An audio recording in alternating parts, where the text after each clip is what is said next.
Doctor Anju madam को पहचान की जरूरत नहीं है, उनको इंट्रोडक्शन की जरूरत नहीं है। और हम लोग बहुत पहले से इन्हें पढ़ते आ रहे थे और अब देख रहे हैं। होम्यो गगन की बहुत अच्छी राइटर, बहुत होम्योपैथी के रेमेडी को कविताओं में ढालने वाली कवित्री और एक बहुत नेक इंसान, बहुत golden hearted person doctor Anju Prasad madam का हम स्वागत करते हैं। Welcome madam. धन्यवाद। अंजू का मतलब ही होता है दिलों में रहने वाली। तो जी, आज मेरे जहन में उनके प्रति कुछ भावनाएं अचानक उमड़ी, तो मैं उनको आपके सामने प्रस्तुत करना चाहूंगी। वो उनके नाम का एक प्रकार का फुल फॉर्म है।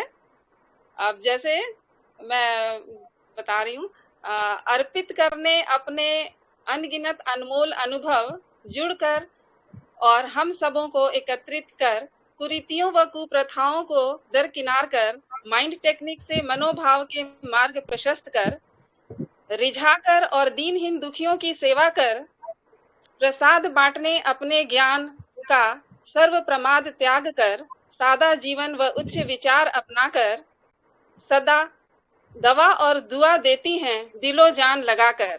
ये समर्पित है मेरी ओर से डॉक्टर अंजू को। Welcome doctor Anju. Welcome madam, welcome. बहुत बढ़िया। धन्यवाद, धन्यवाद, बहुत बहुत धन्यवाद। नमस्ते। एचएसएच के सारे सदस्य को बहुत बहुत धन्यवाद। इतना प्यार और इतना आदर देने के लिए धन्यवाद। अशोक भाई, आपने एक ग्रुप बनाकर हम होम्यो चिकित्सकों को एक सूत्र में बांध दिया। अगर हम होम्यो चिकित्सक को मोती माने तो आप वो धागा हैं जो सारे मोतियों को पिरो कर गुथ कर उसे एक माला का रूप देता है। मैं अपने सभी श्रेष्ठ जनों, गुरुजनों, जिनके वजह से आज मैं कुछ हूँ, जो भी हूँ, उनको प्रणाम करती हूँ तहे दिल से। और अपने जीवन के नेगेटिव और पॉजिटिव सारे परिस्थितियों को भी मैं रेस्पेक्ट के भाव से देखती हूँ, क्योंकि अगर पॉजिटिव वातावरण या पॉजिटिव परिस्थिति आपको हौसला देता है, आपको अप्रिशिएशन करता है, तो नेगेटिव जो है आपको टारगेट देता है, कैसे नहीं होगा, तुम कर पाओगे, यू कैन डू इट। और मेरे लाइफ में नेगेटिव परिस्थिति का भी बड़ा योगदान है यहाँ तक पहुंचने में, इसलिए मैं नेगेटिव को भी पॉजिटिव ही मानती हूँ। तो केस है एक महिला का, बहुत सुंदर सजी हुई, ढंग का कपड़ा पहने हुए, हंसते हुए क्लिनिक में प्रवेश करती है और एकदम जैसे वो अपने आप को बोली है, कोशिश करती हूँ कि वही मैंने भाव आपके सामने रख पाऊँ। मुझे दिखाना है, मुझे पूरे बॉडी में दर्द रहता है, बीपी थायराइड का दवा खाती हूँ, घुटनों में दर्द है, 3 सर्जरी हो चुका, पहला बच्चा रहा भी नहीं, नींद भी नहीं है, पहले बच्चे के डेथ के बाद बीपी हुआ, 4 साल पहले फेशियल पैरालिसिस हुआ था, उस समय छोटा बेटा हुआ था सर्जरी से, चेहरे पर दाना है और दर्द होता है, दाहिना साइड बांह के नीचे मस्सा है, मोटापा भी है। मोटापा ठीक हो जाएगा क्या मैम? क्वेश्चन भाव मेरे तरफ मुखातिब होकर करती है। सारा बात सुनने के बाद फिर मैं पूछी, पहली बार चूंकि आई थी, नई पेशेंट थी, आप यहाँ कैसे आई?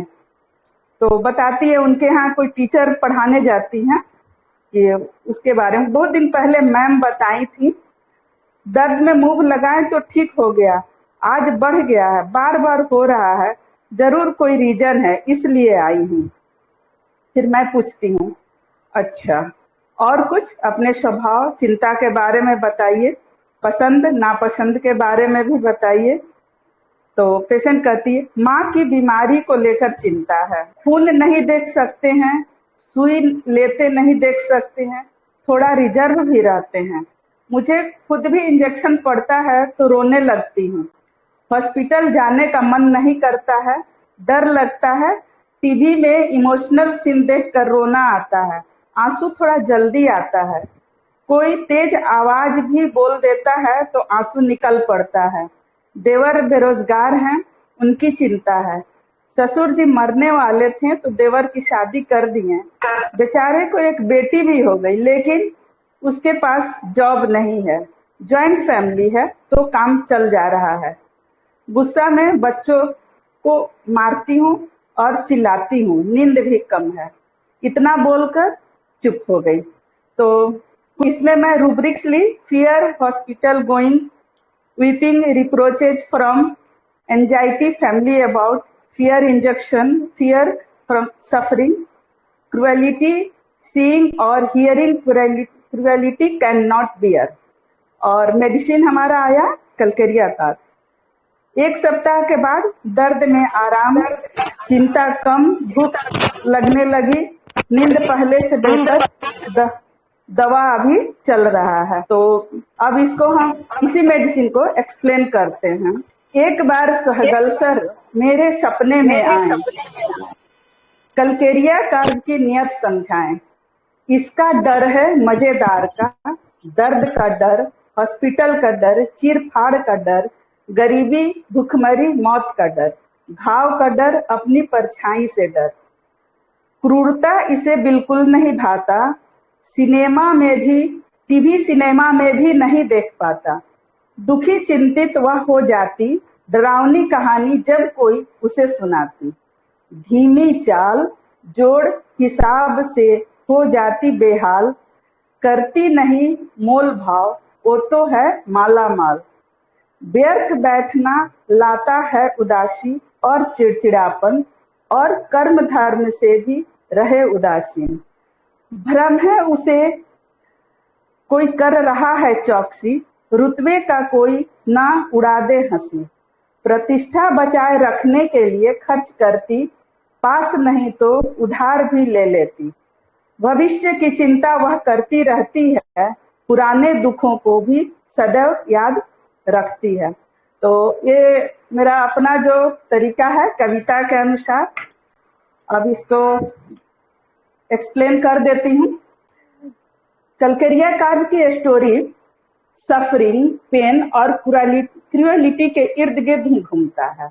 मतलब हम लोग ऐसे कह सकते हैं कि कलकरिया कार्ब का 3 लेग्स है, एक सफरिंग, पेन और क्रूरता।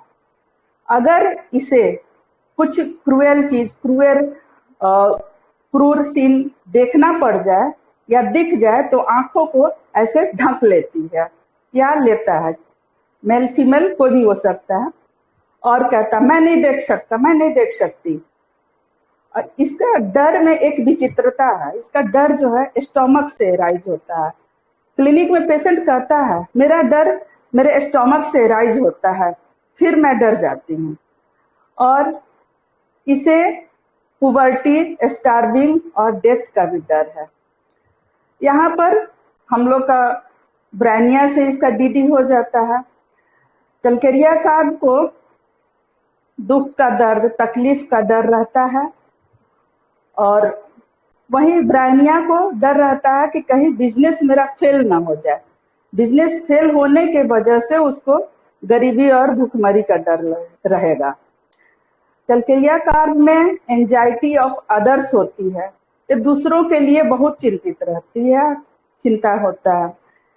कलकरिया कार्ब में बूस्टर, ब्रैगरेट, स्क्वांडर थ्रू ऑस्टेंशन भी है, इसलिए ये उधार मांग लेता है, डिंगे मारता है, स्क्वांडरिंग करता है, बेमतलब का फिजूल खर्च करता है अपने फुकरेपन के लिए। वहीं ब्रायनिया जो है वो बार्गेनिंग करता है। कलकरिया कार्ब इनसिक्योरिटी ऑफ फाइनेंशियल में भी पड़ा हुआ है। एक्सक्लूसिव 2 में कलकरिया कार्ब के साथ नेट्राम्यूर और प्लेटिना दोनों खड़े हैं। एक्सक्लूसिव 2 का मतलब हुआ बहुत कीमती। मतलब एक्सक्लूसिव 2 के पेशेंट को हॉस्पिटल चाहिए तो मल्टी स्पेशलिस्ट, कपड़ा ब्रांडेड चाहिए, या खाना है तो अच्छे होटल में, बाहर खाना है तो अच्छे होटल में खाएंगे। हर चीज इनका माने ब्रांडेड रहता है, इसको हम एक्सक्लूसिव 2 कहते हैं। कलकरिया कार्ब का पेशेंट कभी फ्री नहीं बैठता है। फ्री बैठने से उसे उदासीनता आ जाती है और चिड़चिड़ापन भी आता है। इसके लिए हमारे यहाँ रूब्रिक है irritable idle while, sadness idle while, खाली बैठकर उदास हो जाता है, चिड़चिड़ा जाता है। जैसा कि हम सब जानते हैं, प्रत्येक कार्य के पीछे कोई ना कोई कारण होता है। तो कलकरिया कार्य का चिंता है, उसका चिंता के पीछे कारण क्या है? उसको अपने परिवार के प्रति, अपने भविष्य के प्रति ज्यादा चिंता रहता है। कहने का मतलब है वो अपने परिवार और भविष्य के लिए ही चिंतित रहता है। जैसा कि हम सब जानते हैं, हर सिक्के का दो पहलू होता है। उसी तरह कलकरिया कार्य का भी दो पहलू है। पहला, वह खाली नहीं बैठ सकता। दूसरा, ड्यूटी नो सेंस ऑफ, यानी ड्यूटी का सेंस ही नहीं है। वह अपनी ड्यूटी के प्रति उदासीन है। लेकिन वह काम के प्रति उदासीन क्यों है? इसका कारण है कि डिल्यूजन, हमारे पास रूब्रिक्स है उसका, delusion seeking and for this reason they will not work.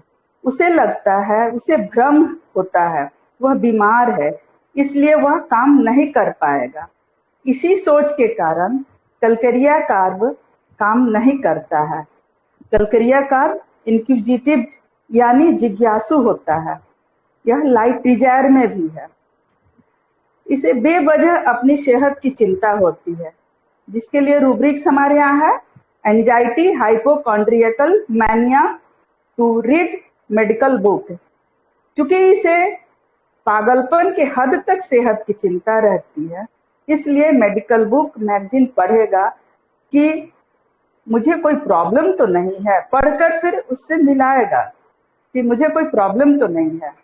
अगर कभी डॉक्टर के पास जाएगा तो नोट बना कर ले जाएगा, अपनी सारी जानकारी डॉक्टर से शेयर करेगा और अपनी समस्या को समझने का इच्छा जाहिर करेगा, क्योंकि वह जिज्ञासु भी है, इसलिए ऐसा करता है। फिर अगला रूब्रिक्स है हमारा, horrible things sad stories affect हर प्रोफाउंडली।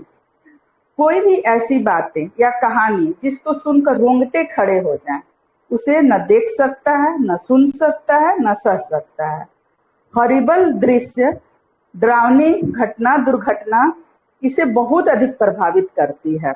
क्लिनिक में इस रूब्रिक्स को हम रोगी से पूछकर पुष्टि कर सकते हैं। आप इसको डायरेक्ट पूछ सकते हैं कि यदि आप घटना दुर्घटना देख लेते हैं तो आपके मन पर कैसा प्रभाव पड़ता है? तो रोगी का जवाब होगा, ना जी ना, मैं नहीं देख सकती। अगर देख लिया या सुन लिया तो मेरे मन पर गहरा असर पड़ता है, बहुत दिनों तक मेरे दिमाग में यह घूमते रहता है। कलकरिया कार्य एक तरफ बेनिवोलेंस में है तो दूसरी तरफ वह हेल्पिंग अदर एवर्जन टू में भी है। इसमें बहुत से अपोजिट रूब्रिक्स हैं, उनमें से एक सेट यह भी है। कलकरिया कार्य में स्लोनेस एंड लेजीनेस होती है।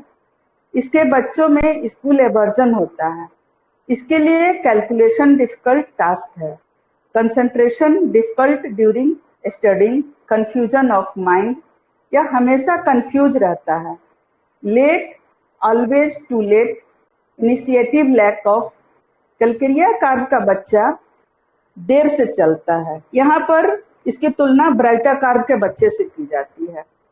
तो कलकरिया कार्य का बच्चा जो है देर से चलता है और ब्राइटा कार्य का बच्चा देर से चलना सीखता है।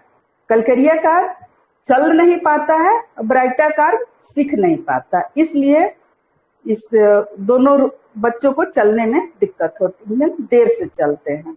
कलकरिया कार्य पुरानी घटनाओं, दुखों और अनुपयुक्त बातों को याद करता है। इसके लिए हमारे यहाँ रूब्रिक्स है, dwells past disagreeable occurrences on, dwells grief from past offences, dwells recalls disagreeable memories. Calcarea कार्य स्पाइनलेस होता है, अफेक्शनेट होता है, माइल्डनेस होता है, ऑप्टिमिस्टिक होता है और सिंपैथेटिक भी होता है। इसके बच्चे का जिक्र तो हमने किया ही, स्लोनेस और लेजीनेस के साथ स्कूल एवर्जन रहता है, जाना ही नहीं चाहता है और हमेशा लेट रहता है। इसका कंफ्यूजन ऐसा रहता है क्या करूं क्या ना करूं, कैसी मुश्किल है वाली स्थिति में हमेशा इसका बच्चा आपको मिलेगा, बड़ों में भी रहता है। इसमें राइटिंग डिफिकल्टी भी होती है, writing difficulty in expressive idea. इसका मतलब है कि इसके लिखने में तो दिक्कत है ही, उसके साथ साथ अपनी आइडिया को पटल पर रखना भी इसके लिए मुश्किल काम है, कठिन काम है। वो अपने आइडिया को एक्सप्रेस नहीं कर पाता है। कंसंट्रेशन डिफिकल्ट स्टडिंग, हम सब जानते हैं पढ़ाई के लिए कंसंट्रेशन यानी एकाग्रता की जरूरत है, जो इसमें नहीं है। एक रूब्रिक्स हमारे यहाँ कलकरिया कार्य में मिलता है, responsibility burden at too young of age, यानी कम उम्र में सारी जिम्मेवारी आ जाना। जैसे किसी परिवार में पिता के साथ कुछ प्रॉब्लम हो जाता है या उनके डेथ हो जाती है, तो उस घर के बड़े लड़के पर फाइनेंशियल सारी जिम्मेवारी आ जाती है। वही दूसरी तरफ अगर घर की माता के साथ कोई प्रॉब्लम हो जाता है तो घर की बड़ी बेटी पर सारी जिम्मेवारी आ जाती है। और कलकरिया कार्य का बच्चा बहुत अच्छे से अपनी जिम्मेवारी को निभाता है। रिस्पॉन्सिबिलिटी टेकिंग टू सीरियसली, वह अपने जिम्मेवारी को बहुत गंभीरता से लेता है, उसमें जरा भी लापरवाही नहीं रहती है। एक रूब्रिक्स और है, रिस्पॉन्सिबिलिटी अनयूजुअल रिस्पॉन्सिबिलिटी, फालतू की जिम्मेदारी भी ये निभा लेता है। अगला रूब्रिक्स है indifference recovery to fear suffering of. इस रूब्रिक में रोगी कहता है कि बीमारी का इलाज बाद में होगा, पहले दर्द ठीक कर लो। कलकरिया कार्य का पेशेंट हमेशा प्रेजेंट में रहना चाहता है। और रिकवरी की बात करें तो डाउटफुल ऑफ रिकवरी में भी है, डिसअपियर ऑफ रिकवरी में भी है। ये जितना भी हम बताएं कलकरिया कार्य का, ये मेरा अपना पर्सनल अनुभव पर इस सब रूब्रिक्स आजमाया हुआ है। क्लिनिकल टिप्स कलकरिया कार्य का देना चाहूंगी। जैसे छोटे बच्चों में अधिकतर उल्टी और दस्त का समस्या लेकर के पेरेंट्स आते हैं। कलकरिया कार्य का बच्चा जो है दस्त प्रोन रहेगा। कलकरिया फॉस का उल्टी, यानी कलकरिया कार्य के बच्चों में दस्त की समस्या ज्यादा मिलती है और कलकरिया फॉस में उल्टी का समस्या ज्यादा रहता है। तो पहले जब हम लोग क्लासिकल करते थे या फिर टोटलिटी ऑफ सिम्टम्स पर देते थे तो फेयर, फैटी, फ्लैबी कलकरिया कार्य में ढूंढते थे। कभी कभी ऐसा होता था कि कलकरिया कार्य का सारा सिम्टम्स मिल रहा है लेकिन पेशेंट का रंग कम है, वहाँ कंफ्यूजन हो जाता था। लेकिन माइंड टेक्निक में जब से हम लोग आए तो वो सब कंफ्यूजन खत्म हो गया